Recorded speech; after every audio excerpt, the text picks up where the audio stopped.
కానీ దేవుడు ఏమంటున్నాడు? ఏ హృదయం అయితే నువ్వు కలిగి ఉన్నావు దాన్ని నేను బాగు చేస్తానని అనట్లేడు. దేవుడు ఏమంటున్నాడు?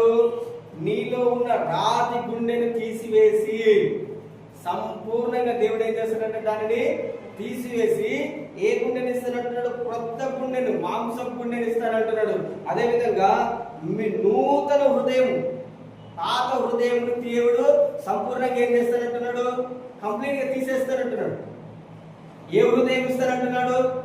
నూతన హృదయం, నూతన స్వభావం ఇస్తానంటున్నాడు దేవుడు. అంటే దాని యొక్క అర్థం ఏంటిదంటే ఉన్న దానిని బాగు చేస్తలేడు ఏదో ఒకటి పెట్టి. కానీ దేవుడు ఏం చేస్తున్నాడు? నూతనంగా నీకు ఒక హృదయం దేవుడు కలగజేస్తున్నాడు. అంటే నీ యొక్క హృదయము బాగు కావాలంటే ఏం కావాలి? నీకు దేవుని యొక్క వాక్యం కావాలి. దేవుని యొక్క వాక్యం లేకుండా నీ యొక్క హృదయంలో